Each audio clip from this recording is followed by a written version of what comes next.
welcome to Across the Bar podcast with thisisclos being me. Today we have an awesome guest, longtime friend, entrepreneur, business owner, baker, and like I said, a dear friend, Kristin Colazas Rodriguez. How are you? I'm great. How do you pronounce your Colazas. Colossus.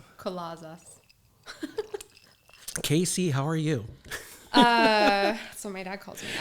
Yeah, we're doing great. Yeah.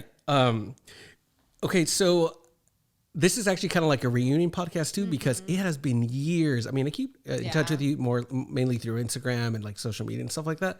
But actually like one-on-one, it's gotta be 4 or 5 years. Yeah, 4 or 5 years. And in 4 or 5 years, holy shit, what has become of your life? So the Kristin that I know was making zucchini bread in a tiny apartment in Long Beach, and you were just throwing in like, oh yeah, you're like, I guess it's this much. I'm like, don't you have to measure? Isn't it like a science? You're like, to like now having your own bakery. That's freaking amazing. Thank you. But yeah, I kind of really want to talk to you about like how you got there, because you know you're fairly young, you own your own business. It seems to be doing pretty well.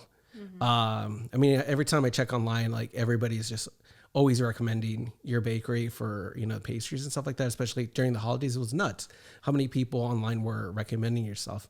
But how did you even get into that world? Because I mean, when you were going to college, you were studying. What were you studying? History, economics. I had a Middle Eastern Studies minor. Yeah, I was gonna like work for the CIA. Yeah, I was gonna say like if you had asked me like 10 years ago whether we'd be doing this, I'd be like no, because she's off in some foreign country working for the government, trying to be a spy. Yeah, people thought I was like a plant for a while. It's like. But yeah, no. So how did you end up going from that into, you know, culinary, you know, baking and all that stuff? Yeah. So as you said, I always liked to bake. I just wasn't very good at it. Yeah. I mean, I was okay at it, but I hate measuring. We would, you know, have some drinks and I would just start throwing stuff together and start making stuff, with like mixed results. But yeah, I mean, like I worked at coffee shops all through college, and I've always, I think, kind of had a passion for that, for the cafe environment. And I think it was always kind of like an idea in my head. I think especially I remember when I was studying abroad in France, going to cafes there and being like, it would be so cool to have my own cafe back home in Long Beach. But I always thought it would be really cool to have baked goods there and to make the baked goods. And I was kind of into it at that time, but I was getting into like alternative grains and alternative baking. But I didn't have like a full grasp on it.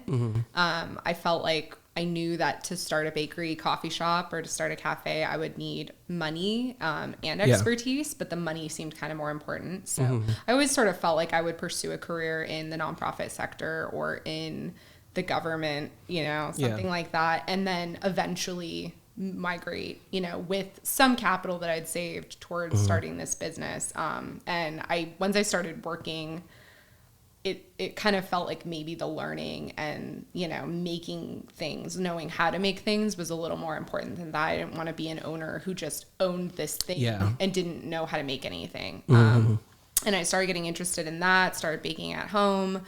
It seemed really hard. Like I was like, okay, how am I going to make this jump?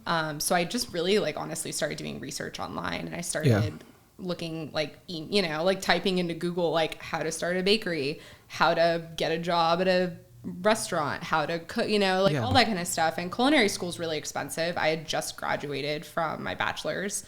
I didn't want to spend money on that if it wasn't something that I really, really wanted to do. So I started doing research, and I was like, I think I could probably go work somewhere for free or, you know, offer myself, and like, I might as well just start doing that. So I started applying at like every single place I found online and begging for work and saying, I don't have experience, but I want to learn. I want to do this. And eventually I got a job at Mozza. So. Oh, wow. So that was where I started. Yeah. So I was working at the time. I was working at the Downtown Women's Center on Skid Row. Yeah. In the development department. I really didn't like it. For what, you know, I mean, it was an office job basically. I really liked working with the women. I liked volunteering in the kitchen downstairs. I liked doing that kind of stuff. But I didn't like working in an office. And I was like, you know what? I'm not making that much money now. I can go make minimum wage working at Mozza and like at least learn something. And if I want to do this, I can do it after doing that. You know, I can learn from the bottom, start from the bottom and like climb my way up. So let's kind of like backtrack a little bit. So, you know, you're going through college, doing Arabic studies. And so it just seems like there's like a clear path on what you're going to do, right? All your friends knew it. Like that's, she's going to get a job, probably the government and something like that. And she's going to have a great future. Right. And I know you were working at coffee shops. Oh, actually, how did you even want to work at a coffee shop? Is it because you used to go to them so often? I know you were always studying at a lot of the coffee shops in Long Beach. Yeah.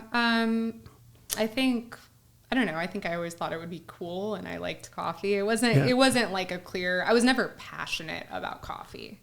Like, oh, really? I'll say that. Like I was never, no, and I still aren't. It totally seemed like you were. I drink a lot of coffee, but I'm not, you know, like my husband's been working in coffee for like 10 plus years and he's really passionate about coffee and he gets mad at me because every morning I just pour tap water in the coffee thing and I don't measure the coffee and I throw it in there and I brew it and I'm like, that's great, you know, or I'll like, I have a pod thing and I'll drink like 6 pods, you know, and I'm like, this is good, you know, and he's like, that's disgusting. The best part about not having talked to you in a while, like hanging out with you in a while, is because now I remember all the shit you used to give me.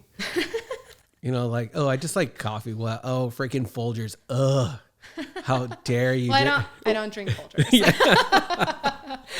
You used to be such a coffee snob, and now I get you here like, hey, I was like, whatever.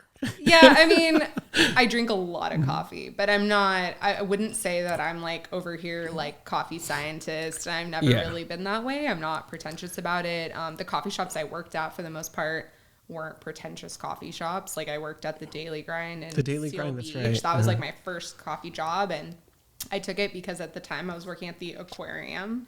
I was like 19 years old. Yes. And that was my first job and it was really like honestly like one of the worst jobs. I mean it was a good experience, but it was like super like customer service intensive, kind of stressful. Weren't you what do you call that? Costume character. Yes. What was it? Like all of them, but yeah, like dress up like the stingray. The stingray, the thing that killed Steve Irwin. Yeah, but like a friendlier version of that. And what would you have to do with that? Like walk around with kids and just like dance. photo?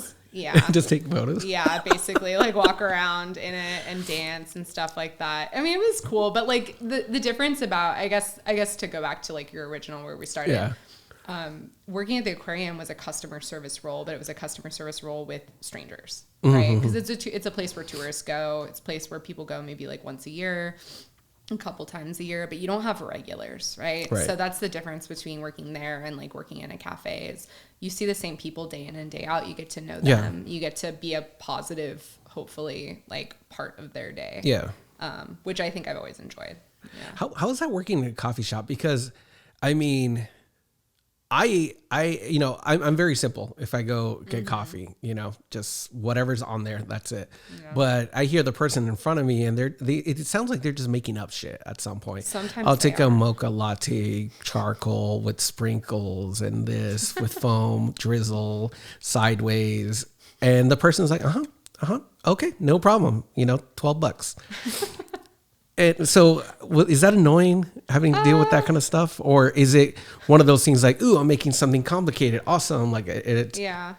I mean, I think at the end of the day, you're trying to give someone what they want, right? So sometimes people are a little particular about it. But I mean, we don't offer a lot of those things. So, I mean, we're trying to like bridge, I think, the gap at Colossus, at least, between like giving someone exactly what they want and giving them something that we think is really good, right? And I think there's a middle ground there. Like, we offer vanilla, we offer chocolate, like a mocha, we offer but they're all house-made syrups. We offer a caramel. Oh, really? Yeah, but the caramel is like a legit real caramel that I make with caramelized sugar and I add cream to it. So it's not vegan. It's not, because there's nothing artificial in it. So we're using pastry technique to make these things that people want. It might not be, they're not going to be able to come and order that exact same thing that they maybe get at Starbucks. Yeah. But it's, I think what we're trying to do is bridge this kind of gap in hospitality and coffee where we want to give you what you want. I mean, we want you to take that and enjoy it and for it to be exactly what it, what you wanted. But we also are not going to use like Monin lavender syrup or whatever. Yeah. We're not going to use all this. We're not going to have like 30 syrups on the bar, to make, or sprinkles or charcoal, whatever, like to make whatever you want, because that's just not what we're doing. Yeah. Right? You know what I got from your bakery is that it felt more like coffee was a pairing. To the pastries. It didn't seem like it was like, okay, let me get whatever coffee I want, like, iced caramel macchiato with like sprinkles and foam and all that stuff. It definitely felt like, oh, I'm going to order this coffee that is going to go specifically with the pastries that I'm getting. Did you plan that out, or it just kind of happened that way?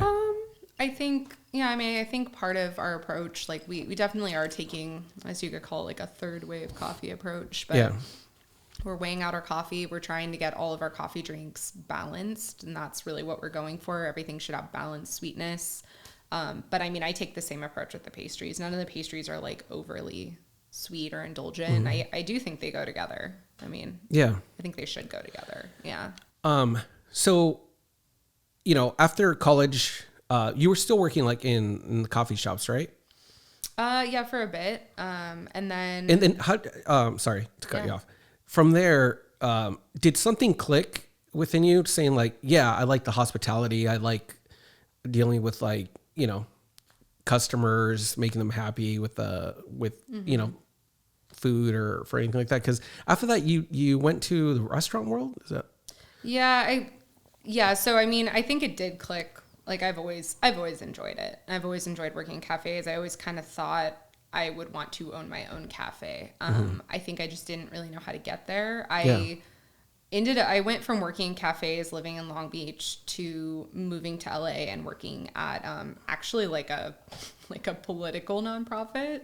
So I was organizing for that for a while. That was like crazy and weird, but in a good way. Like I was like running around. I worked for this organization called Code Pink, which is like Code Pink, like anti-war organization that started after the Bush administration. And I was commuting really far for that job. There were things about it I really, really liked. It was community oriented. It was causes I believed in. It was with other women. It was like really cool. But it wasn't super high paying. It was a really far commute. I was commuting to Venice. Yeah. It's like a passion job, right? Yeah, totally. Yeah. And I thought it would lead to other things. I went from there and I worked at the Downtown Women's Center. At that point, I think I was really trying to get like my grown up career. Yeah. Like I think, my dad had just had a stroke and stuff like that. I had looked at like the teaching program, maybe being a teacher. Because your mom's a teacher, right? Both of my parents are teachers. Yeah. Okay. I mean, it was sort of like if I wanted to do what I had gone to college for specifically, I was going to have to go back to school. And I didn't really want to do that. I knew that it wasn't really what I wanted to do. I kind of had this goal of I want to open a cafe sometime. I want to start something that's mine. But I kind of felt like maybe I needed to accumulate some capital kind of to get there, So I was really passionate about nonprofit. I was really passionate about working with different communities of people and doing something that seemed helpful and positive. And that's kind of why I started working in nonprofits. But I just wasn't, I realized, I think, especially at the Downtown Women's Center, that working behind a desk wasn't what I wanted to be doing. And I kind of felt like I was wasting my time too. I mean, I do think that's a good organization. I think they do good work.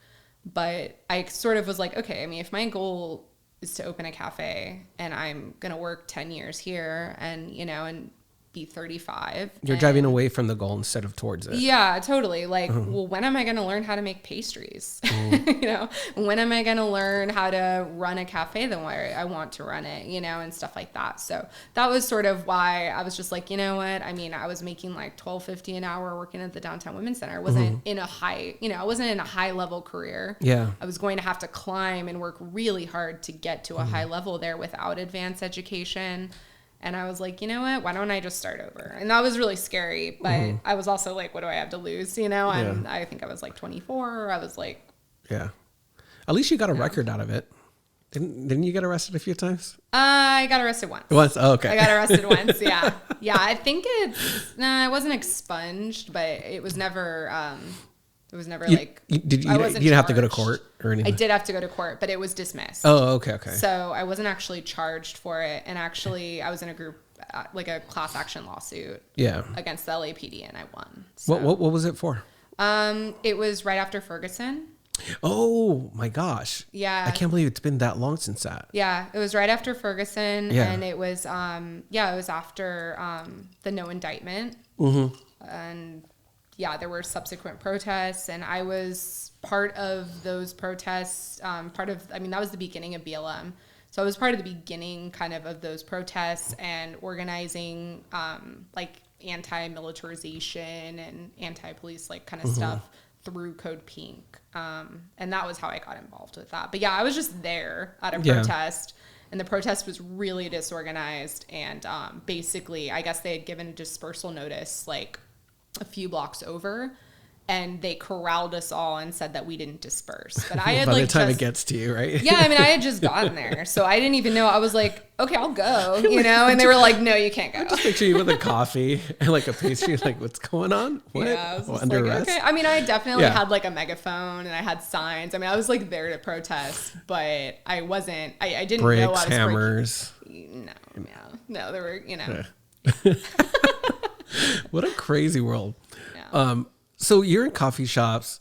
You're kind of getting this thing like, yes, it'd be really cool to start something like that. How did you work from a coffee shop to Masa? No. Did you work somewhere else before that? I was working at the Downtown Women's Center. I was working like a 9-to-5 salaried position. Yeah, no, I mean like food wise, like hospitality industry. Yeah, no, I'd never been in, just cafe work. Really? And then how did you get the Masa gig? I basically like wrote them an email. Yeah. I think that's one thing I'm really good at, is writing like cold emails.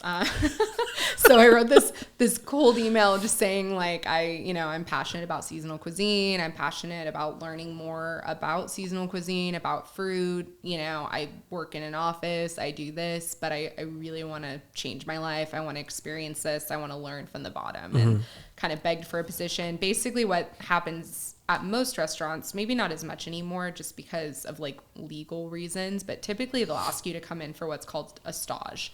And it's a stage in French is like, they call it a trail. So it's basically like you work for free to learn the trade. Yeah. At Mozza, they hire people on for the day because they want to be, because of legal stuff. Yeah, exactly. Because they want to be legal about it. But basically it's like a working interview. Yeah. So they want to see, like, even if you have no experience, they want to see like, how cleanly do you work? Like, are you a giant mess? Are you distracted? Are you stoned? Like, can you follow basic instructions, right? So they started me out like basically plating pastries, which is kind of the entry level position.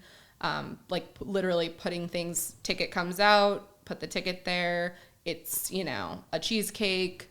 Okay, I'm going to fire off my cheesecake in the oven. Are you the one doing the little drizzling? Yeah, exactly. And stuff like that. Yeah, making it look cute, making it look the way they want, wiping down the plate, making sure it gets out to, to the line or to the like expo station with the ticket so it gets to the right person and stuff like that. If you would have said you eat with your eyes first, I was going to throw this drink at you. I wouldn't say that. Yeah. So, and how long did you do that? Like, I mean, it's pretty much an apprenticeship, right? Yeah, not very long. Okay, so I burned myself really badly when I was working there. Like physically burned yourself, not like really, I burned my time there. It was a 3rd-degree burn, caramel burn. So that had me out for a while. I was out for like 3 months because it was a 3rd-degree burn and they had it heal by contraction. So I wasn't there that long, to be honest. I was out for that. I came back. I felt like when I came back, there was like sort of a change in me. When I was on disability because of my burn, I was just nonstop at the library, like checking out books, reading about like everything I could about food, like literally everything I could, reading Nancy Silverton's books, reading like any bread book, any pastry book, any book that talked about like knife skills or measuring or recipes. I was like studying and taking notes at home. And then when I got back, I just kind of hit it hard. I worked all of the stations that I could during that night shift. And then it was just sort of going to be like a long trajectory to get to production, to get to actually making things. So my job there was mainly just putting things on plates. I did a few more things than that. Like I did some prep. I did sheeting with the sheeter. I did like basic stuff. But it was going to be a long time and I still felt like there was a lot more I wanted to learn. So I left there actually with like the intention of trying to learn bread somewhere. Okay. And I had an interview at Clark Street. I was maybe going to work at Clark Street. I ended up like kind of just reevaluating everything. And I was like, do I want to stay here? Do I want to move somewhere? And at that time, Clark Street was sort of like the only bread place in LA. I mean, there was like Clark Street and Bread Lounge, and that was sort of it. And then like La Brea, but La Brea was so big and wasn't really like a craft bakery anymore. So, I was like, you know what? I'm going to move. I was like, I don't need to stay here. Nothing's keeping me here. I'm going to try to move and like really learn what I want to learn about bread and pastry. So then that was when I moved to the Bay. Oh, it was San Francisco or? I lived in the Presidio to begin with. And I worked, at a restaurant called Octavia in San Francisco. And then I did live in Oakland for a while too. It makes sense, San Francisco, right? Such a great food city. Yeah. And how did you get a gig there? It was through connections through Mazza or? No. It was kind of like the same situation. I just basically started. Your emails? Are you telling me? Yeah, my emails. No, I was like, okay, where do I want to work? What do I want to do? I think I want to learn bread, but like, I knew there was more I needed to learn about pastry too. Wasn't that I learned everything there was to learn at Mozza. I just felt like I learned everything I was going to be able to learn like quickly and within a certain amount of time. So, I just started sending emails. I started like kind of researching like chefs on Instagram and through like just on the internet, started Googling things, started Googling notable pastry chefs, restaurants. Found Octavia, I think I found the pastry chef at Octavia, and I was like, her stuff looks really cool. They're doing bread, they're doing pastry. Like, I'm just going to see if she's hiring. And I think I sent her a cold email. It was just like, I don't know if you're hiring, but if you are, I live in Long Beach. I'm trying to find a job before I move up there. I really want to move. Yeah. And I ended up like driving up and staging just to stage. So I drove up there, staged. I think I stayed with my friend up there. Drove back down, and I actually did that a few times. I flew up there once too. I stayed like in a hostel and I staged at Craftsman and Wolves because I thought that the hardest thing would be finding a job, and that was not the case. The hardest thing was definitely finding a place to live. But I was like, oh, I got to get a job before I move up there. Like, I can't move up there with no job. So that's how I got the job at Octavia. Yeah. Worked there for a while. Worked at a commercial bakery doing bread. From there, I did all of the bread at Outerlands, which is like a restaurant in the Sunset, and did back-to-back shifts, working nights there and mornings helping the pastry chef at Petit Crène with his lamination program. That's where I learned lamination. And what's lamination? Lamination is like the art of making croissants, basically. Making the dough, and then basically you make a butter sheet that goes on top of the dough. You put dough on top, and then it's the art of like passing it through a machine or rolling it out by hand and folding it to make a series of layers, which then becomes like your croissants look delicious raw. Thank you. There's something like really satisfying about seeing like the little twirls. I'm like, they look very like perfect when they're not perfect. Yeah. How much time would you say that you? I guess, like, how much experience did you get? Like, between that time? How long, was that? A couple of years, right? I'm like so bad at this. When people ask me, I'm like, yeah, like 5 or 6 years. And then I kind of look at it on paper and I'm like, I guess not. It's probably like 10. Yeah. I mean, probably like, it's probably been about 5. I think that's about right. Yeah. Like, I think I started working at Mozza 2014, 2015. So all told, it's been about 4 or 5 years. I think I was only in the Bay for like 2 years. Yeah. Not that long. I would have stayed longer, but. Were your parents at all concerned? You had just gone to college, you're doing, these 2 degrees that you go to school for. And all of a sudden you're like, I want to bake. I think they're kind of used to me at this point doing stuff like that. Like, I feel like I have these I'm a little spontaneous like that. I'll have these ideas and just sort of like latch onto it. I think they would have been more concerned if I'd said I'm going to culinary school, because it's just so much money. And what if I didn't like it, right? Yeah. Or whatever. What if I changed my mind again? So I think the fact that like I did actually want to learn and I was going to work hard and start at the bottom to learn, like I think they respected that. I know my mom was like very concerned after I burned myself. She was like, maybe this isn't for you, Oh, how cute. Maybe you should do something else, or whatever. But yeah, I mean, no, I think for the most part they've been pretty supportive. Yeah, for sure. So you said about like 5 years went by. Yeah. At that point, are you like, okay, I'm invested in this 100%? When you were at Mozza, did the food, it didn't interest you to go into that field instead? To go savory? Yeah.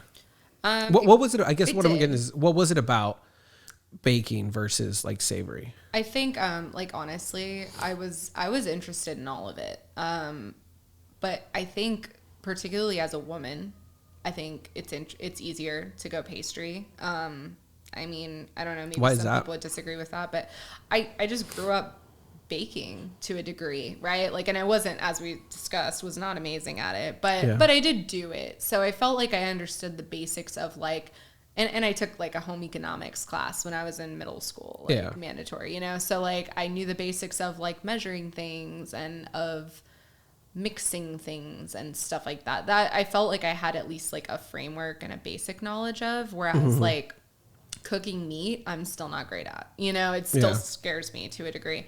So I think starting out, like, it definitely did feel more comfortable.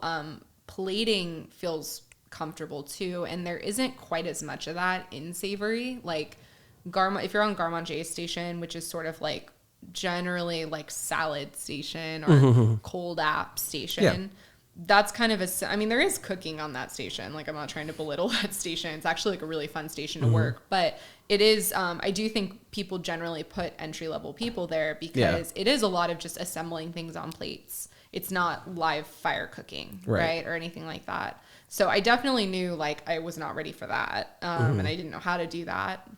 Plating, doing pastry. I applied at some other places too. I mean, I applied at like a couple bars, to like be like a fry cook. I applied at Eagle Rock. I forgot what that place is called. Eagle Rock Public or whatever, like their restaurant, to shuck oysters.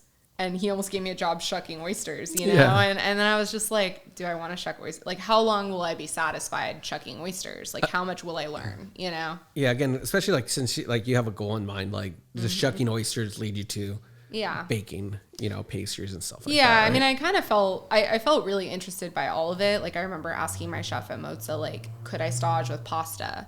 Could I stage? Like, I had this dream of like going and staging over at Kiesbach. I really wanted to learn about that. I love eting. I love making food. Like, I'm interested in all of it. I still want to go stage at some savory places and like learn how to make savory food better. But it definitely was, I think, an easier trajectory. And then once you're in it, I think that's what you're more qualified to do, right? So like to do, to work at Octavia, I was like, well, I worked at Osteria Mozza, and I didn't do bread there, but I did pastry there, and I've been making bread at home, and and I want to pursue that more. So yeah, it kind of was like a natural trajectory. The commercial, I went from there and I worked in the commercial bread bakery because I just really wanted to learn more about bread. How does that work, like in a commercial bakery? It was, because I'm picturing you with like a lab coat, like gloves, and then like, working some sort of machinery, like it wasn't conveyor that belts. big of a bakery. I mean, it was still like an artisan bakery.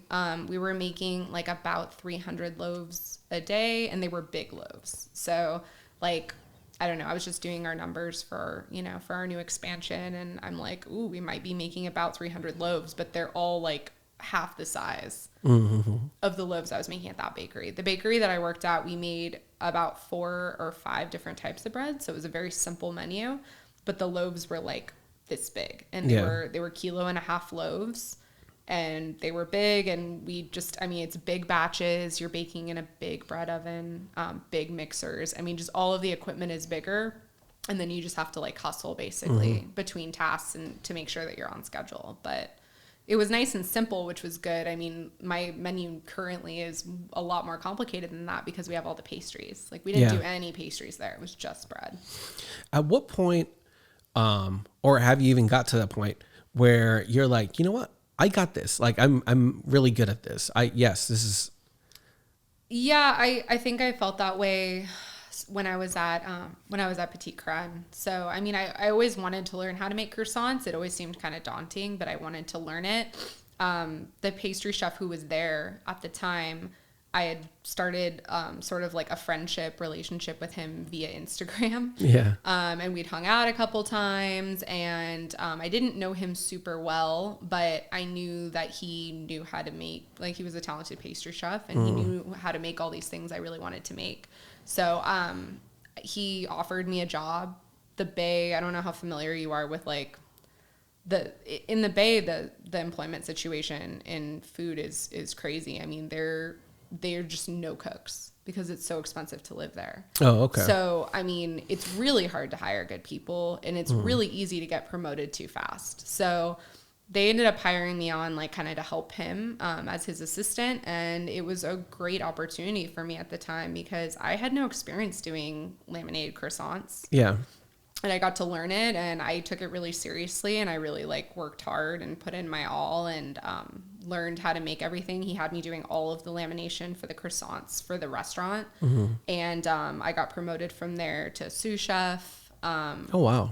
Yeah, and then eventually, when I took on the sous chef position, they were like, we want you full-time sous chef here. And I was like, okay. So I stopped working at Outerlands, which I was doing both at the time, like working back to back.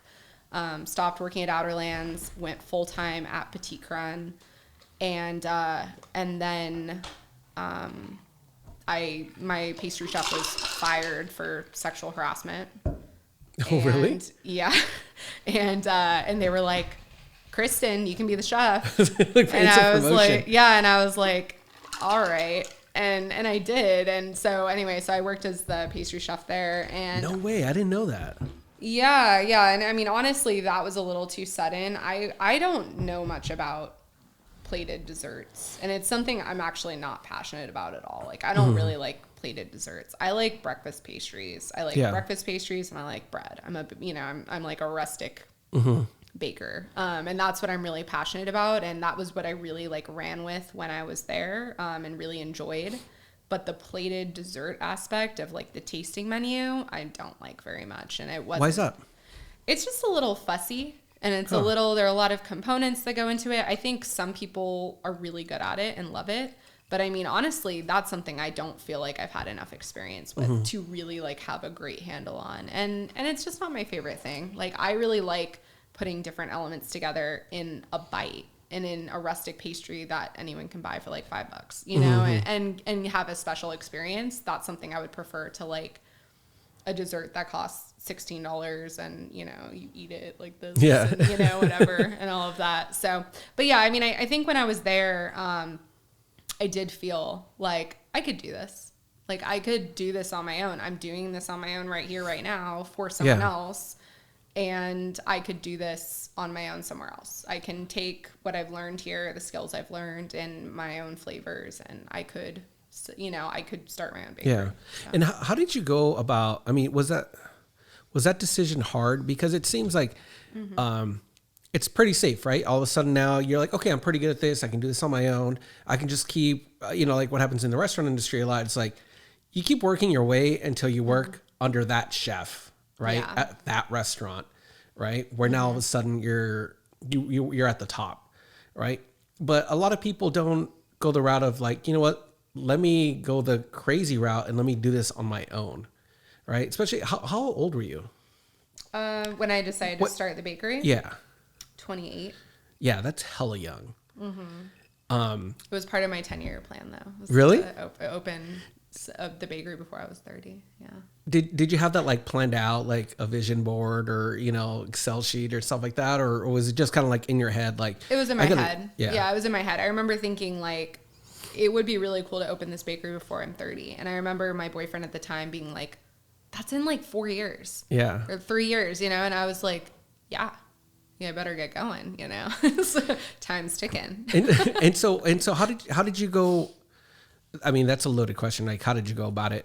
But like, did you make a decision like, all right, I'm quitting this and then investing 100% of my time in this? Or were you kind of like doing it on the side a little bit? How did you do that transition? Yeah. So without getting too in the weeds here, as I would say, or getting distracted, basically, I mentioned my pastry chef was fired for sexual harassment. It wasn't because he was harassing me that he got fired, but he was harassing me.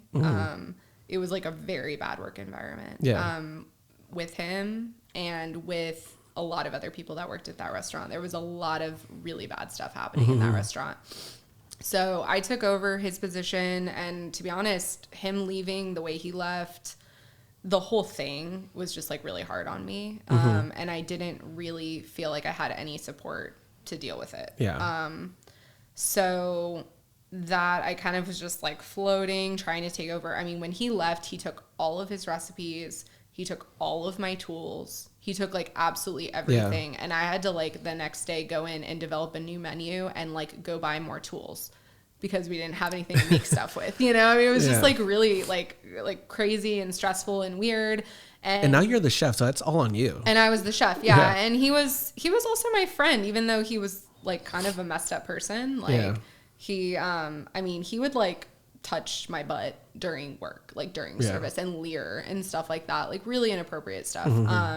But I also was afraid to kind of say anything because I was afraid that I might not get along with my new chef. Right. Or I might not learn, you know, I was learning, right? So I was like grateful for the experience, but also it was like not a good experience and not a good place. Yeah. Taking over for him, I was working with an executive chef who was kind of just as bad. I found out he was having like these illicit affairs with like 4 of our cooks. He was only hiring women, and then he was like seducing them and like sending like nude pictures to them and stuff and all kinds of stuff. It was just like really shady.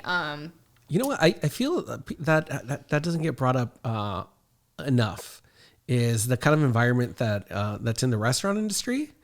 It's pretty toxic. Yeah. I mean, every restaurant that I've ever worked in has had all of that you just mentioned. Yeah. I mean, I think there are a lot of reasons for it. We could like have a whole podcast about why that is and what goes on, but because people do drugs while they're working at restaurants. Yeah, a lot of them do. And they, you know, I mean, they're all working for not that much money. They're working crazy hours. They're away from maybe their partners and feeling, you know, whatever they're feeling. I mean, who knows why people do what they do. But yeah, I mean, there's a lot but I think in that restaurant in particular, I mean, we have like a notable feminist chef who just was not there.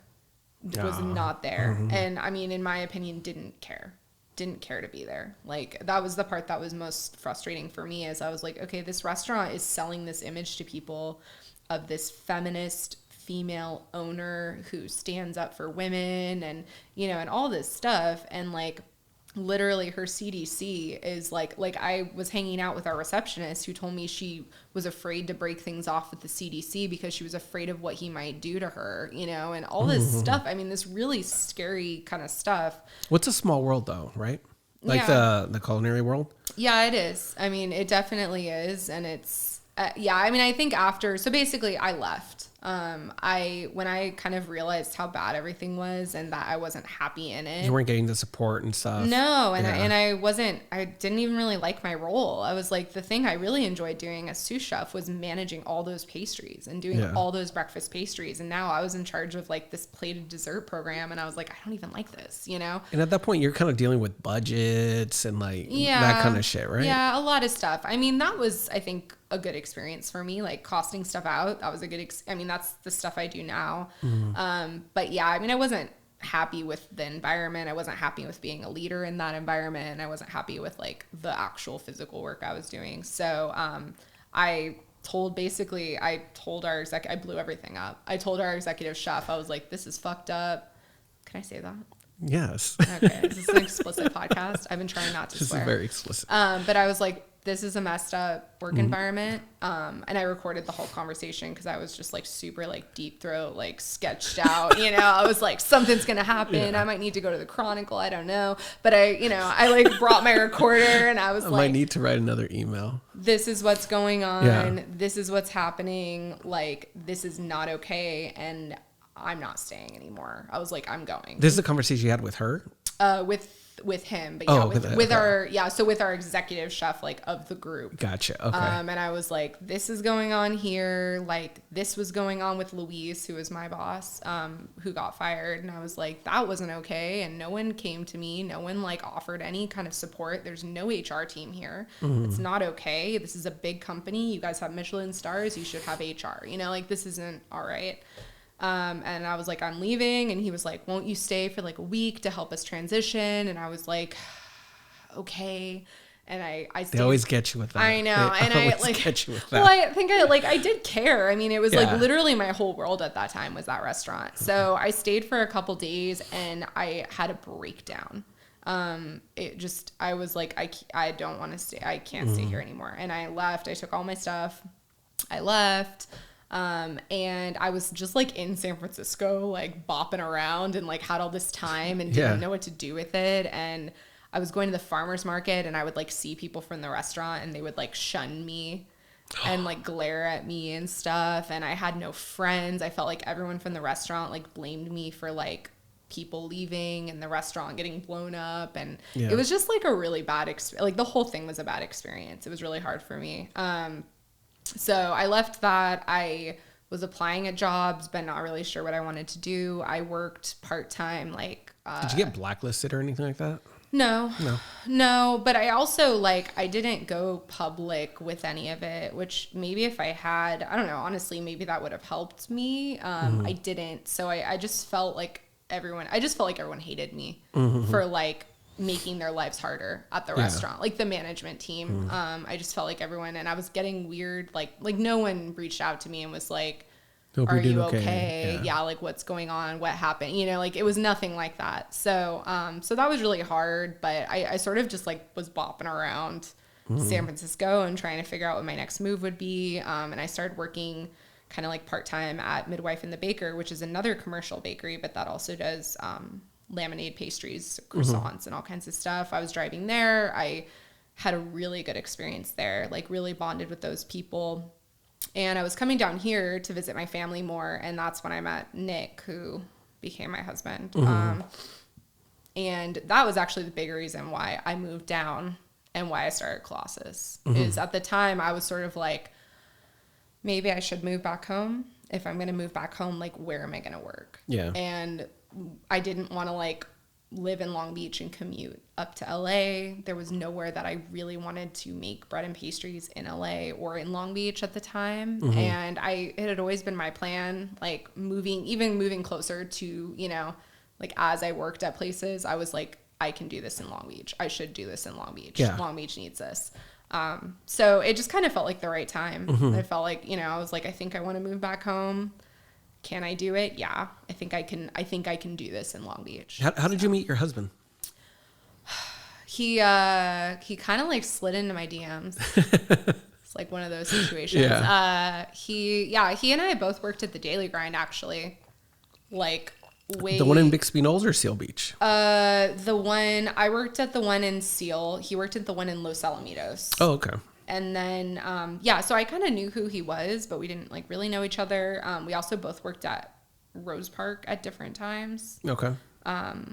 And yeah, I think I went to PCP where he was working once, and I was like, oh, hey, you don't know me, but I work at Rose Park. Like, I know who you are. And he was like, okay, cool, you know? And that was like sort of how we first connected. And I think we started following each other on Instagram at some point. He hit me up when I was down in town for Christmas. And that was like right before I left Petite. So it was sort of just like good timing, I guess, or bad timing. I don't know. And so then you guys eventually started a relationship. And that's when you said, oh, you know what? I have more reasons to come back home, relationship, parents.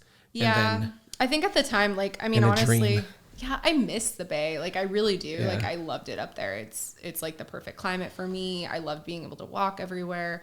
But in that moment, I think I felt like everything wasn't working for me up there. Like, I felt almost this sort of like toxicity. Like, I was worried I was blacklisted, which in retrospect, I think only that group really knew what had happened. And even then, they obviously didn't know what had happened, because if they did know what had actually happened to me, I think they would have been more sympathetic and understanding. But they weren't. They were rude. Like, they were really, really mean to me. And I was just like afraid of staying there. You know what's weird that happens when you work at a notable restaurant like that is that a lot of the employees, they take that to heart. Like, you know, they really do believe in the brand. And so I can see where, especially them not having all the context of everything that happened, of them feeling like betrayed. You know, it's like, come on, we're all in this together. Like, you know, we create this thing and then look at the chaos that you've created. Right? Yeah, I think they were all like drinking that Kool-Aid. And I mean, most of those people I'm talking about weren't actually even at my restaurant. They were at Atelier Cren, which is the one that has Michelin stars, the one that everyone knows. Yeah. It's a very different culture. I don't think it's a good culture either, to be honest.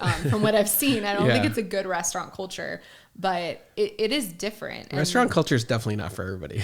It's not, but also like, I don't know, like part of my whole mission with starting my own place was it's not going to be like that. It's not going to be like that. Yeah. It's going to be a different culture. It's going to be a culture where I feel good, where other people feel good, where there is oversight, where I, as a strong woman, you know, feminist owner, I'm going to know what the fuck is going on. Yeah. And that's not going to happen here. I'm not going to have like predators in my management team who are hiring and abusing women. Yeah. And then turning the other way. Right.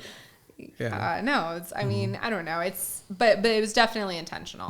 So, and so you're here now in Long Beach, and, at that point, are you just, you know, making a decision? Yeah, I'm going to try to put these bakeries. And I mean, cause if I remember when you kind of started this, I didn't really see like Instagram businesses too much, you know, especially like where you see now. Yeah.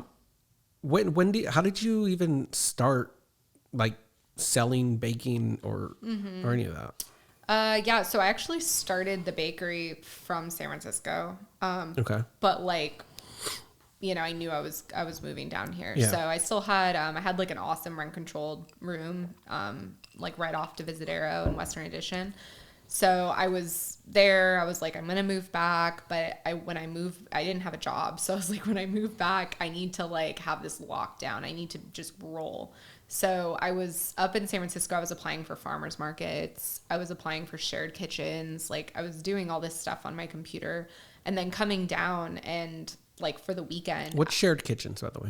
Shared. So it can take a lot of different forms. But like, a commissary shared kitchen is generally like a business model that someone starts where they have this kitchen space, this commercial kitchen space, and then they rent out either like time or sections of the kitchen. Oh, okay. So it's a shared space. Like you're not on the lease. You have an agreement with the person who owns this kitchen that you will use the kitchen and operate, you know, the way that the health department wants you to and follow their rules. But it's like a cost-effective way of starting a business that is in food because, I mean, you need all that stuff. That makes all the sense in the world, because I've seen a couple of things like on Grubhub or Uber Eats where it's just like you know, like this kind of food, and it's like, oh, this address. Wait, this other place has the same address as well. It's a ghost kitchen. Yeah. So that's like the same but different. But that's something that existed before COVID, but has like taken off since COVID because you don't need a dining room. Right. Why pay for a dining room? People are ordering on Grubhub anyway. Like if you're going to be a Grubhub business exclusively, you can cut out all those other fees. Yeah. And just focus on, okay, I'm paying Grubhub fees, I'm paying for my ingredients, and I'm paying this rent for this space, which is just kitchen. Yeah. So it makes a lot of sense. I mean, for us, I knew I wanted to do bread and I knew I wanted to do croissants. And my big battle or like goal was to find a place where I had the equipment and the space to do that. And that was very challenging in the LA area and in like the Long Beach area. Yeah. So I ended up finding a kitchen in Costa Mesa called The Hood, and they said they had a sheeter, which is the machine that I use to make all the croissants. So I was like, awesome, like that's where I'll work. And I got there and they did not have a sheeter. They had this like little like rinky dink machine that like you could drop dough into and roll it out the other side and it would not have worked. You're like, they have a KitchenAid. It's like ridiculous. I was like, this is not what we said, you would have. So yeah, but I mean, it was the closest I could find, honestly. I couldn't find any bakeries that would like rent me their own space. So that's what I ended up doing for a while. And I was making all the croissants with a rolling pin for over a year when we started. So we started out of there. I got a couple farmers markets. I started with Santa Ana Farmers Market, actually, because they let us in. How do you even go about that? Just another I was of the doing my emails, Kristin emails? Man. Yeah, I was just like, what's up, Santa Ana? Like, I'm really passionate. I really want to I make pastries, like come, and Besides, probably, doing something about how to do a successful business, you need to do like a template for your emails. They've gotten you pretty far. I do think, I'm like a master email crafter. I think that's one Cold thing I'm email. good at. Yeah. So also you got to be kind of crazy because like, at what point are you like, my croissants are so good that I'm going to charge people for them?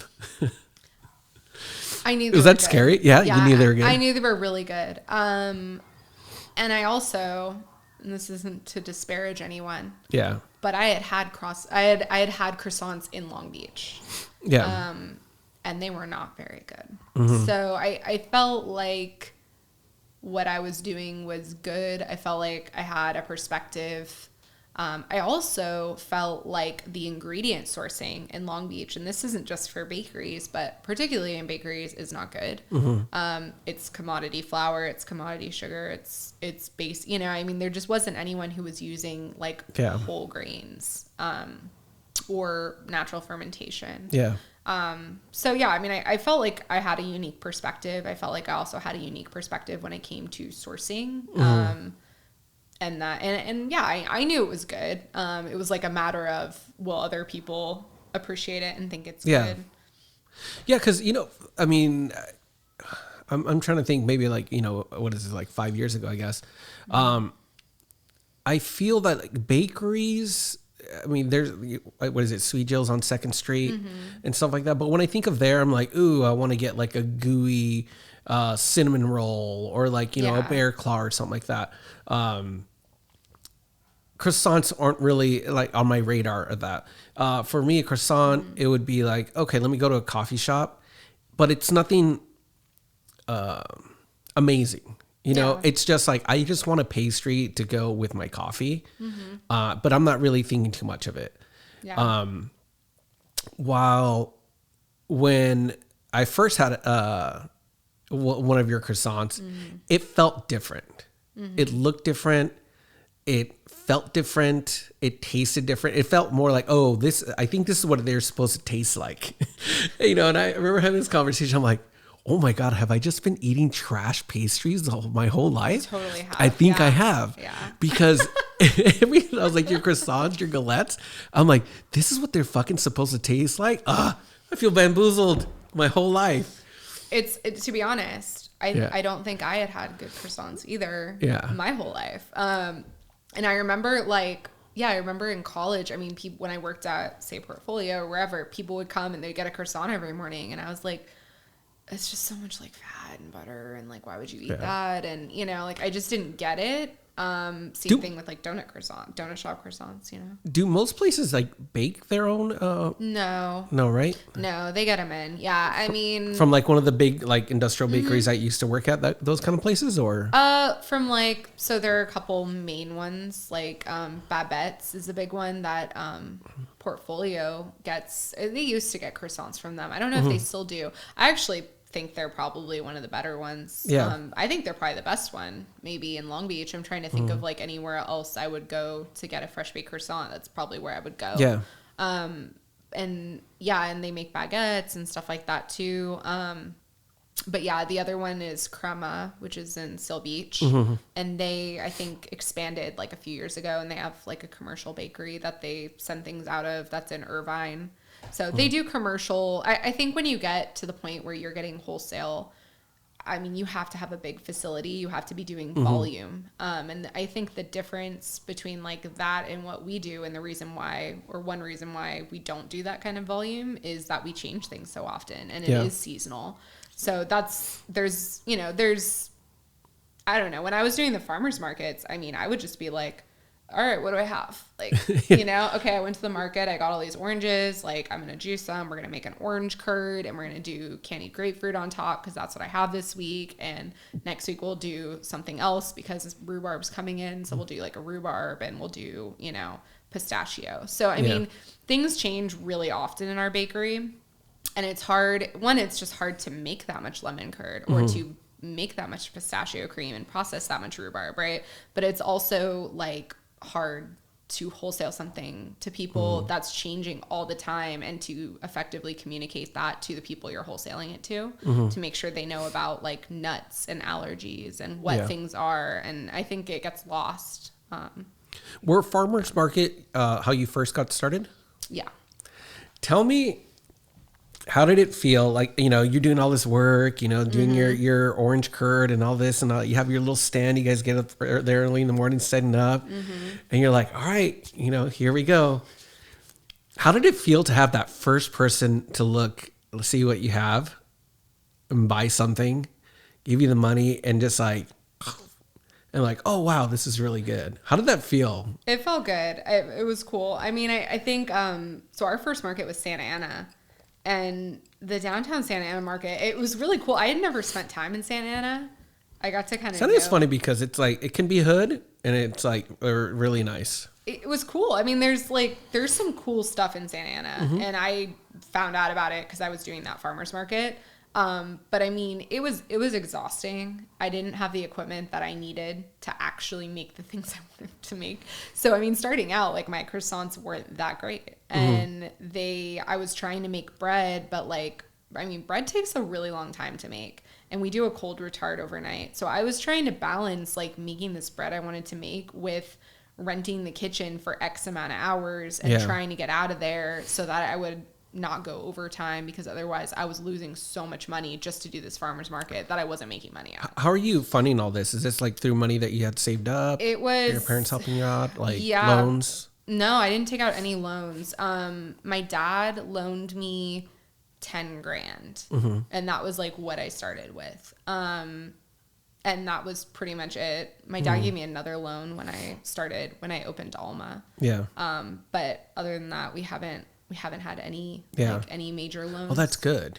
It is good. I mean, part of like that's like a really hard part of the business, right? Which is like, fuck, I have to make this much money first so I can get out of the hole, right? Yeah. Well, I mean, I think if I hadn't had any money to start with, if my dad hadn't been so willing to like sort of invest in me, and able to, I think I would have started probably as a cottage food business, and I would have had a smaller menu. What is that? So that's like basically you are working out of your house and you can do that, but there are only certain things you can make. So the big problem for me in doing that was I was trying to do bread and pastries, which is just a lot. It's a lot to have in your house. You kind of have to dedicate your whole house to it, it seems like. Yeah, and you're not supposed to have animals in your house, which I think is good, but also I was like living with my mom at the time, and she has animals, so I was like, how am I going to work that out? Why can't you have animals while you bake?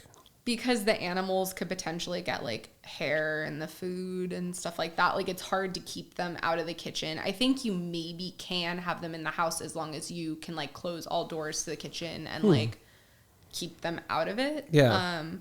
I think it's a good rule, but it was also challenging. So I was like, okay, well, I'm living with my mom. Like she has these, there's nothing I can do about that. Yeah. And I wanted to do almond croissants. I wanted to do cream, like Danishes with fruit and creams and stuff like that. And there are a lot of rules in cottage food where you can't do anything with custard. You can't do anything with dairy or cheese. Like there are just some rules about, and it's is that from like the health department? Yeah, it's like from a food safety kind of perspective, but it's really limiting too. So, for what I wanted to do, I was like, I want to start to wholesale. I want to be able to sell all these things that I know I can make really well.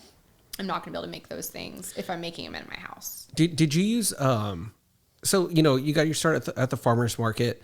So you have that in Santa Ana, and then, from there, did you get through that hookup like you got the other farmers markets as well? Yeah, I basically same deal. I was like emailing all these markets, showing up. They usually want samples too, so I was like, really? I'm doing Santa Ana. I was like, I can bring you samples. Why do they want samples? Like they want to know it doesn't suck. I don't know. Like they want to know it's good, or whatever. Up to their standards. I've had some of the food at farmers market. They did not get vetted. Believe me, I've had tamales from there. I didn't say they're all high standards, but they all have standards. They want to make sure. Another thing is they want to make sure that your products aren't too similar to someone else's products. Oh, okay. There's a competition thing. So, it's like within their interest that everyone at the market does well, because those people pay market fees and those go to fund the market. So like my market manager doesn't want to put my direct competitor in the market, because my sales will go down and they'll just have two vendors that have low sales. And that means that I won't be happy. That person won't be happy. One of us might leave. Yeah. And it's less money for the market anyway. So there's also a lot of that kind of like weirdness with farmers markets where they really want to like vet someone and make sure they're a good fit for the market. So how do they charge? It depends on the market. Like how size like of the lot, what you're selling, like the volume. Yeah, like most of them, it's the size of your tent, which most people have a 10 by 10 tent. That's like pretty standard.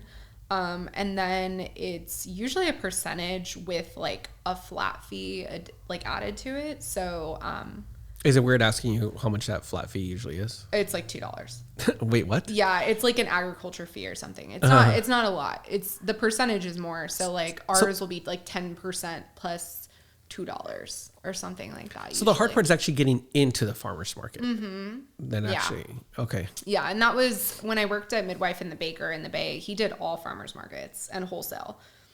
And I was like, this is kind of a cool model because you're selling direct to people, you're retailing, you can change your menu, you can do different things, and you can tell your customer what it is you're selling. You're forming a direct relationship with them. That felt more meaningful and effective to me than wholesale did. Because wholesale, you're giving it to this person and you're like, please sell it, and say I made it, and they might not do that. There's only so much like brand space at a coffee shop, right? They're not going to be like, that's a Colossus croissant, like check them out on Insta, or whatever. Like it's hard to do that. Whereas like when you're making a human connection with someone at a farmer's market, they're going to come back. They might look you up on Instagram. They might shout you out, like whatever. Yeah. It was so funny because the first time I had one of your pastries, I had to go freaking on a wild goose chase. Did you have to go to did you go to Black Ring? I went Black. Is that the one on 4th? No, Rose Park? That's right by Ralph's. Yeah, Rose Park. Okay. Yeah. Yeah, no, because I had gone to ones like sorry, we're all sold out. And they're like, all right, fine, let me go check what other ones. They're all sold out. Until I finally went to that one on on what's it? Rose Park? Rose Park Roasters? Rose Park? Yeah, they're like 4th and they totally gave out the shout out. Yeah, that's cool. They're good, huh? I was like, yeah, I went to 2 other places like trying to find this stuff. Awesome. How many farmers markets are you at now? Right now we're at 2. I just dropped 2. So really? We were doing 4. We were doing 2 in one day on What were the Saturday. 4? We were doing downtown Long Beach, Marina Long Beach, which is 2nd and PCH. Yeah. We were doing Cerritos. Yeah. And we were doing Torrance. Oh, you're doing Torrance. Okay. Yeah. And then, so what are the 2 now? Downtown Long Beach and Long Beach Marina. So we're just Long Beach. When is the one in downtown Long Beach? That's the one on 3rd Street, right? It's on Promenade. Yeah, it's like Promenade in between 3rd and 4th. Yeah. Yeah. And what day is that? Friday from 10 to 2. And when you do farmers markets, because there's that one, and then the one in the Marina, that's on Saturdays or Sundays? Sundays, right? Yeah. From what time to what time? Sunday from 9 a.m. to 2, I think now. It just changed. Yeah, so like with COVID, they added a senior hour. They extended it, but I think it's just 9 to 2 now. And we do get there like at 8 if seniors want to come. The senior hour is still there, but like a lot of the vendors, it just wasn't that busy. So I think a lot of the vendors are coming a little later now, but... And how do people find out, like, is it through your Insta, like, what you're going to have at those farmers markets? I'm assuming you can't just have everything, right? Yeah, and, like, honestly, sometimes we'll plan on having stuff, and it just can't get packed in time. Like, sometimes just we have hiccups with the packaging since COVID has made everything, like, so hard. We have to bag everything, pre-bag everything. So we used to just, like, bring a tent. We had sides on the tent. Yeah. And then we would just bring a covered speed rack, like a rack of pans that had everything on it. And we would just bag things there at the market. We had our display. Since COVID, for whatever reason, they've been requiring that we pre-bag everything. Everything's all individually packed, right? Yeah, which is, and label. It looks cute. With ingredients. Yeah, it looked really cute. Yeah, it's cool, but it adds about an extra 50 cents packaging to everything because I'm using compostable PLA bags that you can see through. And then a label, which I have to like update and print every week and make sure we have enough of, or order from Sticker Mule or like whatever. And then it literally adds, I think, another 2 hours of labor because basically I have someone there doing all the stickers, counting all the bags, and then 2 people in the morning on Sunday bagging everything. It takes about an hour. So how long were you doing farmers markets and then I guess selling your stuff to the coffee shops and things like that? How long were you doing that before you said I have to open up a brick and mortar? I mean, I wanted to open a brick and mortar like right away, but it's more like when you start a business, it's kind of like you're a baby. Like you start with 0 credit and you start with you have no business history. So no one wants to trust you. You know, it's hard to establish that trust.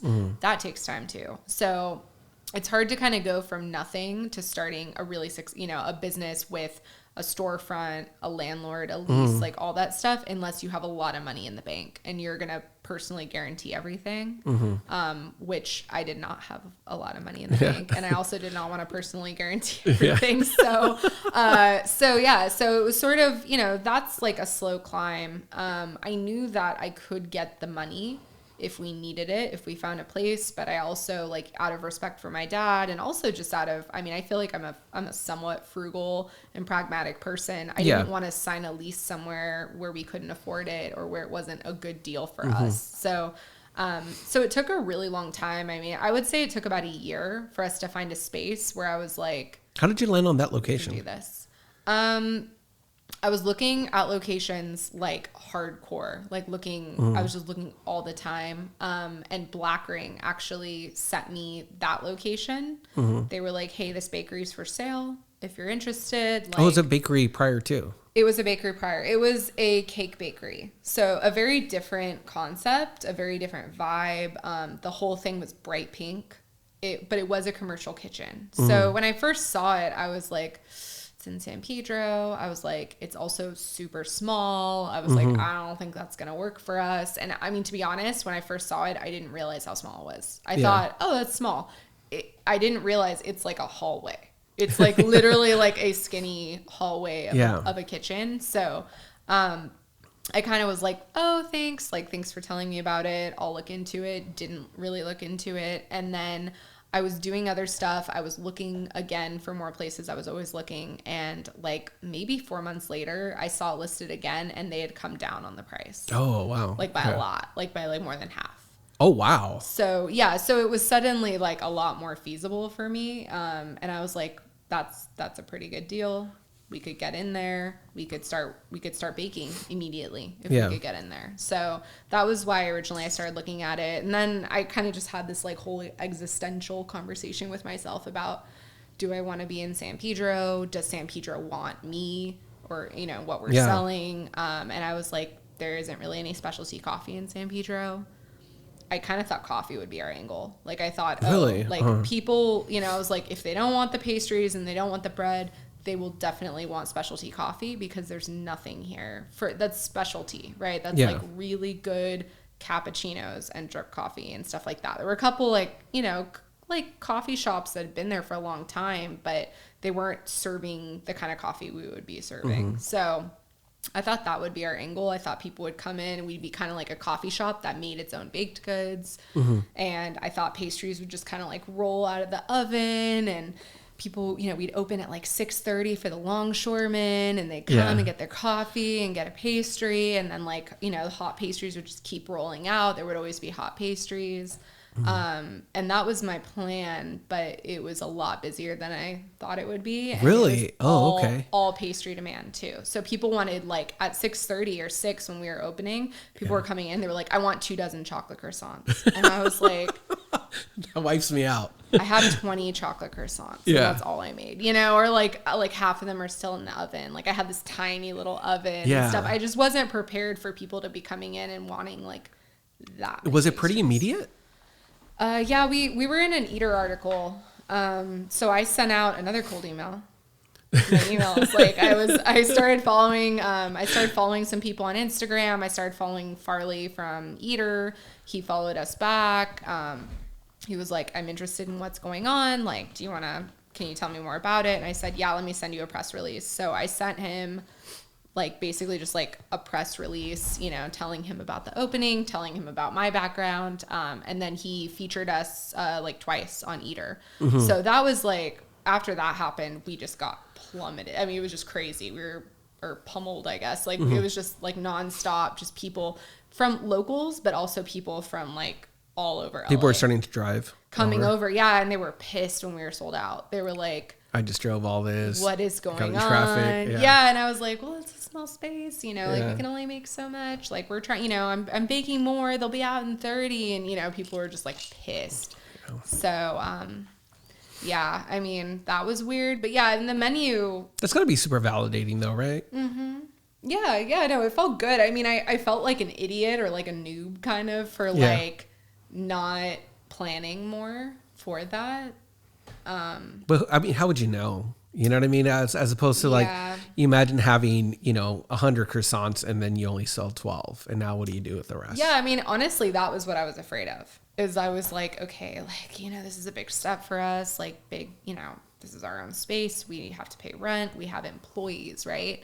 And my biggest fear was like, we're not going to make any money and I'm going to like have to let these employees go, or I'm not going to be able to pay my dad back, or, you know, whatever. Right. So I was like, let's be pragmatic. Like, you know, I can work the bake in the morning. I can laminate the croissants. I can do this. I can do that.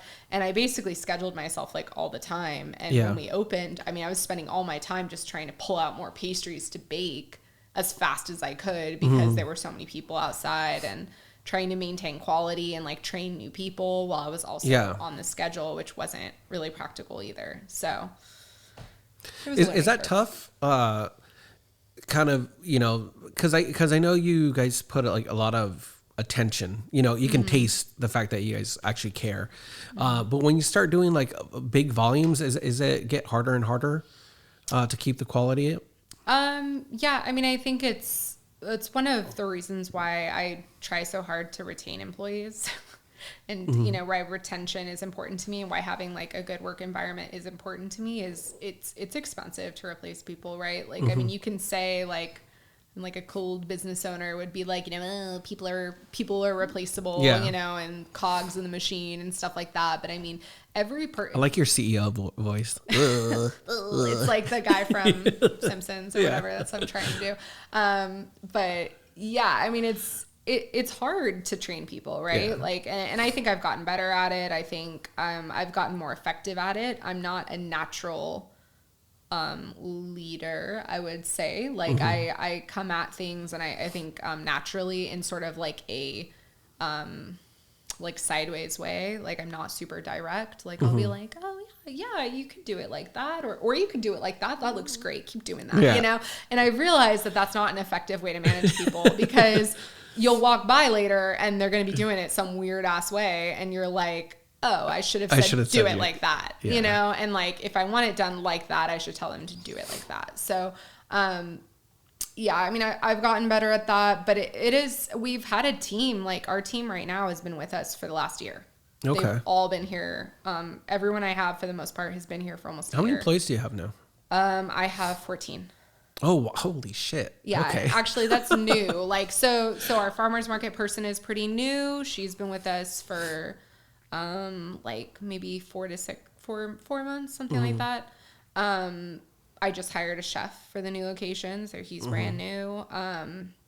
But like everyone else for the most part has been with us for a year. So I have about like a core of like 11 employees who have been with us for about a year now. And I mean, they're all great. We're going to be onboarding more people. And I think it's just about like really not systemizing, I guess, like really streamlining all of our policies and all of our recipes and making everything as clear as possible. And then making sure that everyone kind of is on the same page and everyone knows what's going on. And then also making sure there are like checks for that too, right? Like I have a sous chef who helps me a large part, like to maintain quality control. Yeah. I mean, she goes around and she's like, okay, so the croissants look a little weird today. Let's not sell those, you know, or like, why do they look like this? Let's look at it, you know, and that's something now that I think we're focusing on more than before is like, why do we have inconsistencies? And like, we always will because it's a handmade product. We have people making it, right? Not machines, but like, how can we make it more consistent? Right. That's always kind of the goal is like making sure we have portion scoops for cream so that like one day the Danishes don't have like, you know, no cream in them, you know, or whatever. Because someone was just like, oh, I thought I was just supposed to like spoon some in, you know, no, they got a whole ounce, you know, or whatever. So figuring out all those systems. So 2020 was crazy. I mean, how long has the San Pedro location been opened? A year in August, so like a year and 4 months or. Oh my gosh. So brand new business, you're opening up, you're getting some pretty, you know, great, you know, getting success out of it. And then COVID happens. How did that affect the bakery? Yeah, so it did affect the bakery. It was really weird. A lot of businesses just like plummeted, but we were a takeout business and so was Chory Man next door. They're a takeout business. So people knew we were open, wanted to keep coming to us, wanted to keep getting things. What happened that was the weirdest thing is people started panic buying stuff. And they were panic buying bread. Yeah, and that was weird. So like we went from like weekdays where we sell maybe like 24 loaves of bread, like something like that, to like we were selling all 24 loaves of bread in the first 10 minutes. And I had a line down the block of people who were just like, and they were buying like 6 loaves at a time and taking it home and freezing it. Which okay, like, I was going to say, but your bread, like, it'll go bad. Like, it's like almost insulting. I'm like, just buy one and eat it fresh. Like if you guys didn't do that, like you wouldn't, there's no reason. Like we're going to keep making bread, you know? It was just like weird.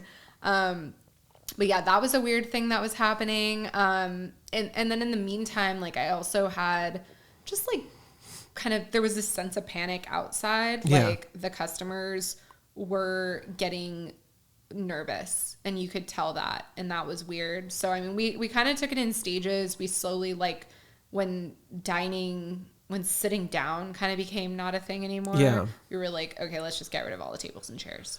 When the health guidelines came out, we were like, we're not going to do any more food, any more like plated food. Like we used to do avocado toast and stuff like that. I was like, I don't want to wash people's dishes. It's not necessary. Let's just cut it. So we made small changes, but yeah, I mean, there was like a panic outside, and there was like a panic with some of our employees too. I had a couple employees had like breakdowns, like anxiety attacks at work. Because of COVID itself, or because how busy it is? I think because of all of it, but mainly just COVID was obviously like the overarching panicky thing, right? I mean, they were nervous about themselves. They were nervous about the customers. They were nervous about their loved ones. You know, there was just like all this anxiety kind of like built up. So we made the decision to close for a bit. We closed for like a week. While you kind of like regroup, think, new plan? Yeah, I mean, I was like, honestly, at the time, I was just like, I don't know if we can stay open. I was like, maybe this is a temporary thing. But I mean, we were a takeout business, but our operation required so many people. And it kind of like required that they all be there at the same time.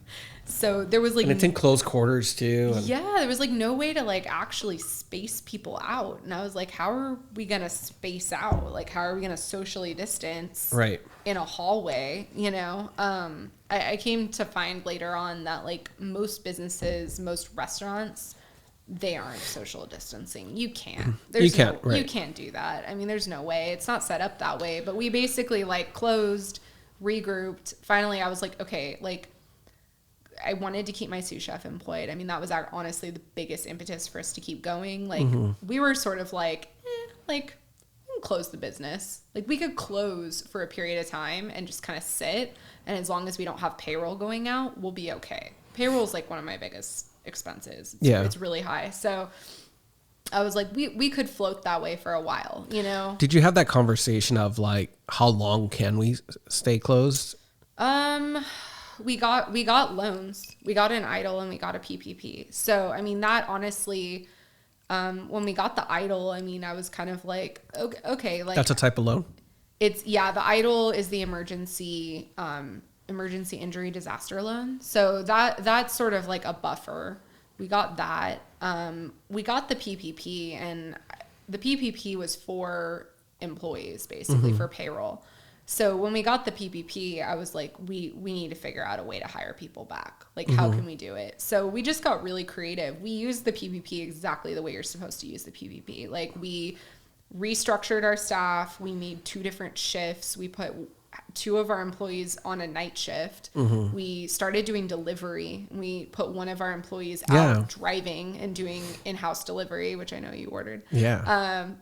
But yeah, I mean, we found places for people to go, and then our goal was really just to spread people out as much as possible. So we didn't have the coffee bar for a long time because the coffee bar requires at least 2 people really in the kitchen to man that.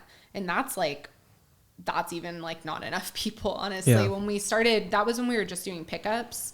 When we added the front back on and like online orders, when we added the front back on, we realized like just adding orders at the front means we need another person just to stand up there and take orders, right? So like online orders were kind of like a godsend and an amazing thing because it was just like so much more efficient and required one less person in that space. Was it hard for you? Because I mean, I know how you are. Like, you care so much to potentially tell like your employees like, hey, like this is no longer going to be a thing. Was that hard on you? Yeah. I mean, like I had a little breakdown. I mean, you probably saw, like, I don't know if my feed is like all business owners pretty much, like, or all restaurant owners. So my whole feed was like people like breaking down like on Instagram saying like, I just had to let all my employees go. I did one of those.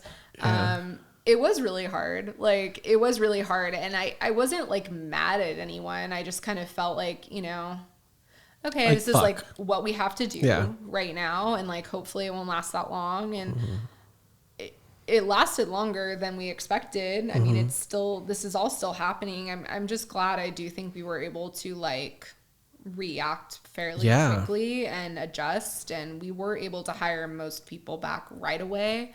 And we kind of triaged it. Like we really, the people that we knew were ready to come back emotionally and who needed to work, those are the people we brought back first. Yeah. And, you know, we kind of just had conversations like, how are you doing? But I mean, we let everyone go because we weren't sure what the situation is. And I thought that was better than cutting their hours down to almost nothing, or, you know, I mean, yeah, we figured at least that way they could try to collect unemployment. Yeah, that makes sense. And so do you feel that, I mean, when I think about it, it's just kind of crazy, right? Like, it seems like it's the perfect business and the perfect location for COVID, in the sense of like, hey, it's small. You don't have the big, you know, you don't have big real estate and stuff like that. You can do just takeout orders out of that place, kind of like lends itself to it. And, you know, people are going to be staying home. You know what I mean? It's like, you know, pastries, coffee. I don't know. It just seems like a bit of luck. And another question for you actually is, with the whole thing that COVID brought up, right? The one thing that I saw was baking, sourdough. Yeah. Everybody was fucking doing it. Were you just like, oh, that is so awesome, they can get their stuff out of me? Or they're like, or are you like, oh, why are you doing this? You're doing it wrong. It was like a little of both. Yeah. No, it was like a little of both. Yeah. I mean, I've like always. Hey, but you jumped on that because I started seeing you were selling the sourdough. Started selling flour and stuff. Yeah. Yeah. I mean, you know, for a minute we couldn't make enough bread. So I was sort of like, that's cool, you know? And I think my feeling has always been like, you'll come back, you know, like you guys are only going to want to make bread at home. I mean, some of our customers like still make bread at home. Yeah. But when they can't, they come and get our bread, you know, or whatever. I mean, most people will not realistically have the time in their life to make bread all the time, or to make properly fermented good bread all the time. Yeah. So, I mean, I think we offer a service. $8, even though some people say that's insane and really expensive for bread, is really not that long if you consider the fact that you're using all organic whole grain flour and you're fermenting it for like 15 to 16 hours. That's a lot of time, you know. It's a lot of time. That's space in your kitchen. That's a mess that you're not having to make. And if you're doing it the right way, it does take that long, and it does take up space, and it is messy. And that's something that it's a service that we're lending to you, making you nutritious, properly fermented bread.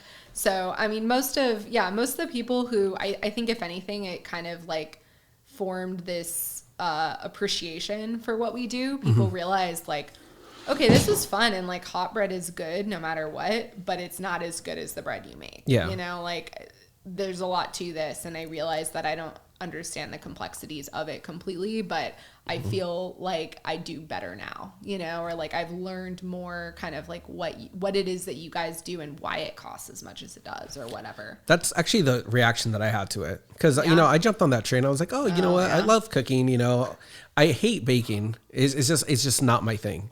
I just because like with cooking, you're allowed to be a little bit more not creative, that's the wrong word to say. It's more forgiving. You know what I mean? Like if something's too salty, oh, you can fix that. Something's too sweet, you can fix that, right? With baking, it's just, all right, I'm done with this. Let's see, you know? Yeah. And then like, oh crap, right? It's ruined.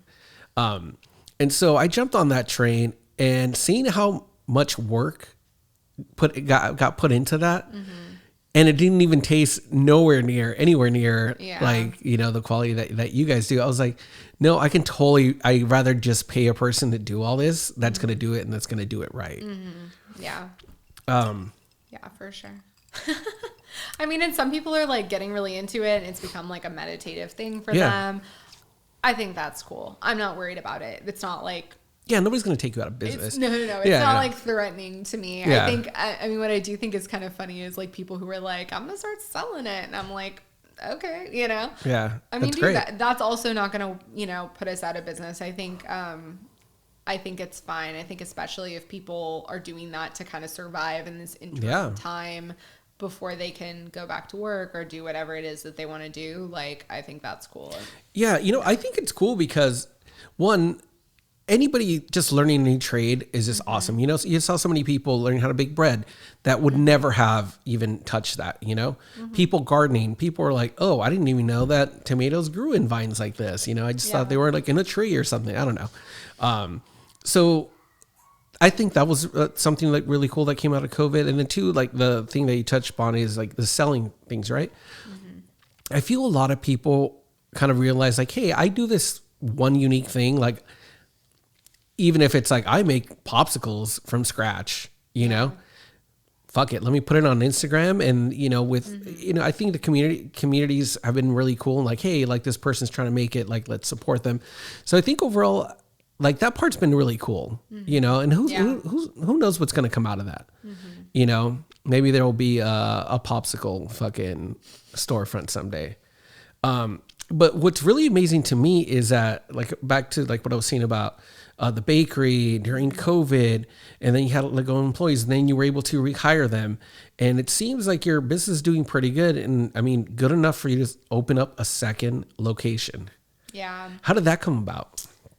Especially because like, you know, it's during COVID. So you're just like, oh, like, do I open up another one? Do I not? Yeah. I mean, it's always, so I work really closely with the Small Business Development Center. And that's just like a free agency. Is that through the city or? No, it's federal. So they're like a free, division of the SBA, the Small Business Association. The SBDCs are these like resource centers. So there's one at Long Beach City College. A friend of mine referred me. She was like, you should go over there. They're so helpful, all this stuff. So I have a free advisor that I meet with from there regularly or somewhat regularly, just to kind of like shoot the shit and talk about my business and where I want to go.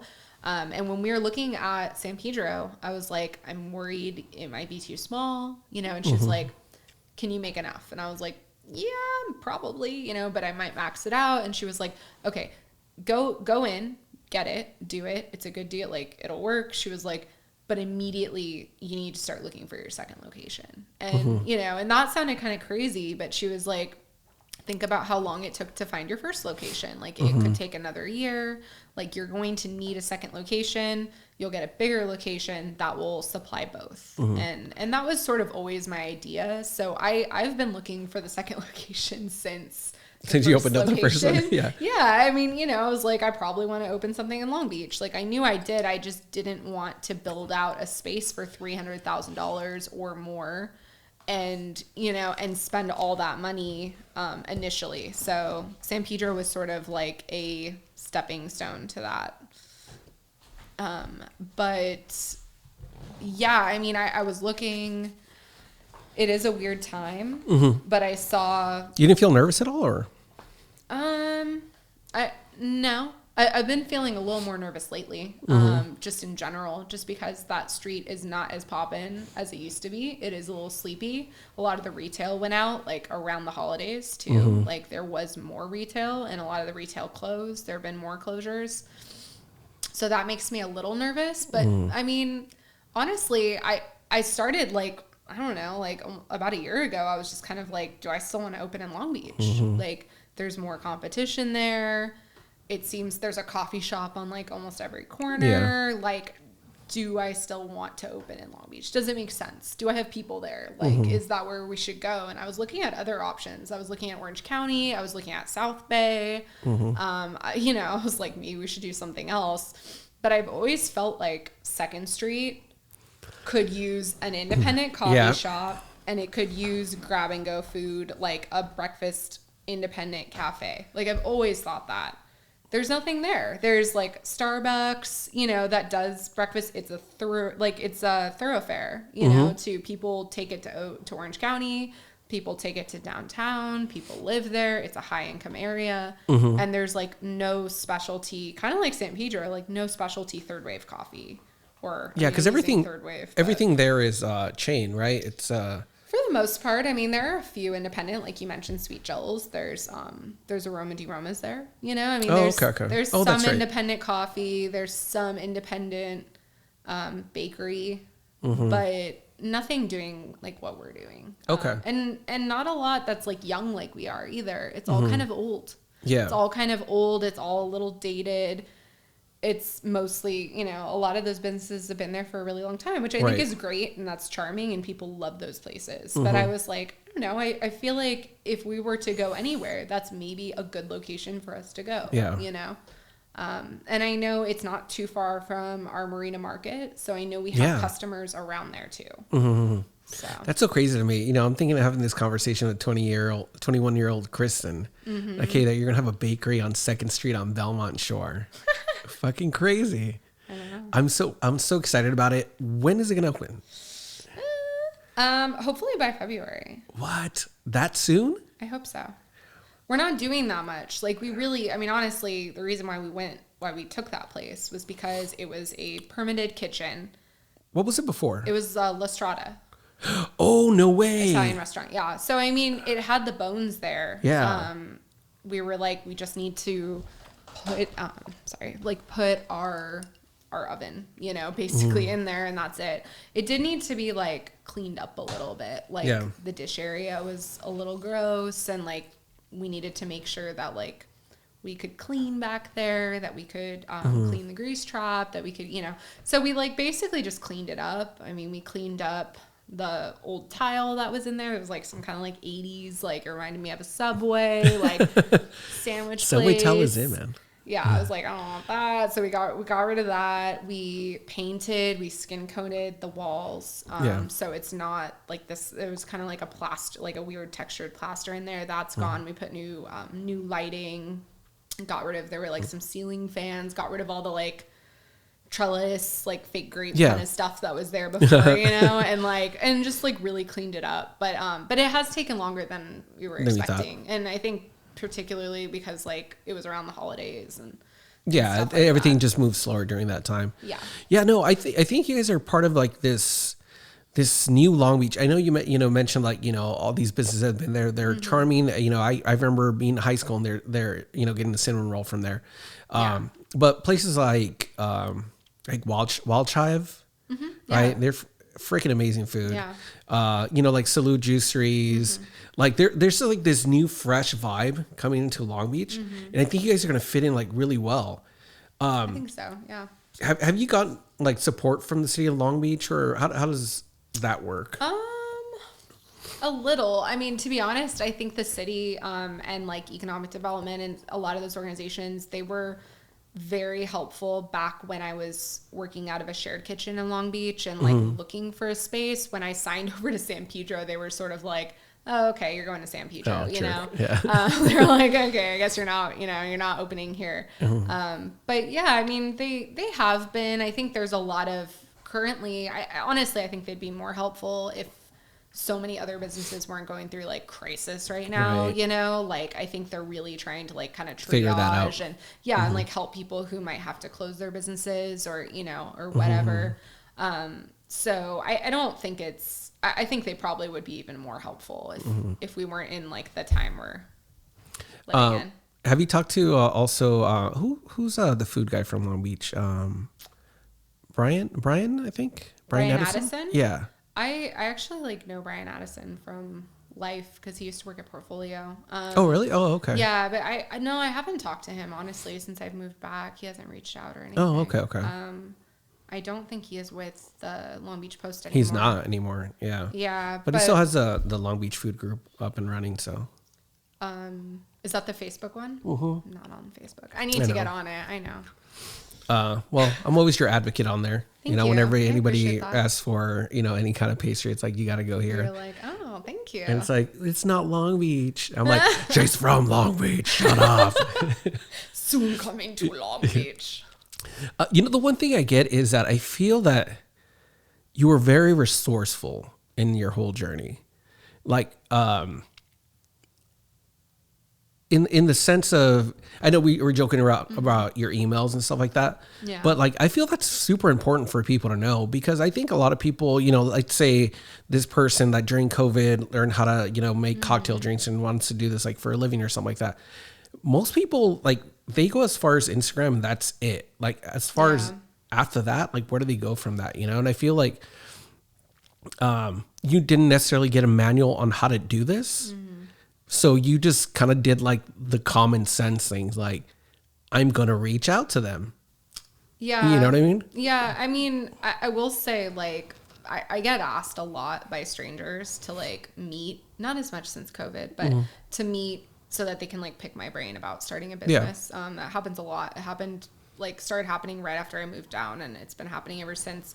And I'm usually like, I don't have time for that because I'm busy and I'm doing all this stuff. But I mean, the biggest thing I'm always like is do the work. Like, do the work. I mean, I may have done this fast. Like, I may seem like I didn't do the work, but I did the work. I mean, I spent every freaking moment of the day working on this thing. Like, I mean, I do, and I care about it. And if I didn't care about it, I wouldn't be able to do it. Yeah. You have to really care about it. It's not a side hustle. It's not like how romantic would it be to own a bakery? I mean, it is fun to be creative and to make cool things that you want to eat, but to scale that and have 10 plus employees and all of the stuff that goes with that, you have to really care about what you're doing and be passionate about it, and be willing to work hard and put in that time. Right. So, I mean, yeah, starting from the get-go, I mean, I was Googling like farmers markets, contacts, how to find farmers markets, how to get into farmers markets, Googling, I went to SCORE events, like city events. I went to tax events. Like, I went to anything I could and researched anything I could to learn how to actually open a business the right way and to do it the right way. Yeah. And I did it the right way from the beginning. My first employee, I had them on payroll. I got an accountant because I knew that wasn't my area of expertise. I failed accounting in college. So I hired a bookkeeper, and I was like, okay, we're hiring an employee. What does that mean? Like, what do I need to do to have employees, and how much do I need to pay them, and when do they need breaks, and all that stuff. Right. And that takes work because you need to make sure you're doing it the correct way and make sure you're treating people the way that they need to be treated. Yeah. So, I mean, yeah, it does require a lot of work, and there isn't like an easy manual. I think if you want to do it, like, the best way to do it is to start doing the work, to either go work for someone and, and work hard and learn as much as you can, and start researching and figuring out exactly where it is that you fit in and what you're bringing to like the table, in terms of your business and your products, and why you actually want to turn it into like a full-fledged business where you have employees. Yeah. One thing I thought was really interesting that you mentioned was, when you're talking about locations, it was, does San Pedro want this? Does it need this? Does it want me? And that's super important because, like, if you're trying to start like a small coffee shop in Long Beach, there's like 50 of them like in one block. Yeah. You know what I mean? So it's like you just kind of like become like one of the other things.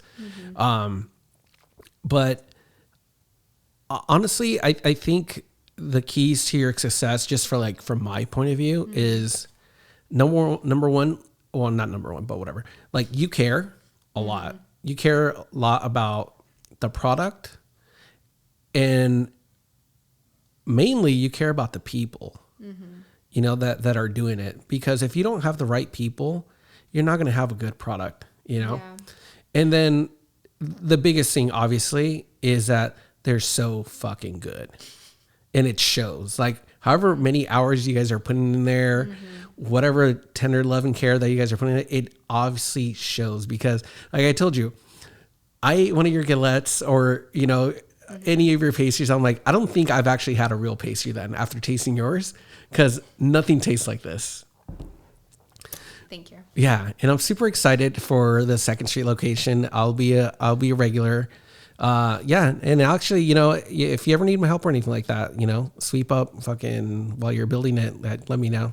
Okay. But yeah, this has been awesome picking your brain, going from the days of playing Soul Calibur on PlayStation to talking about your 2nd location that you're opening up. Fucking amazing. I know we should probably play Soul Calibur. I forgot that existed. I don't have that, but anyway, thank you so much, Kristin. Of course. Yeah, you're the best.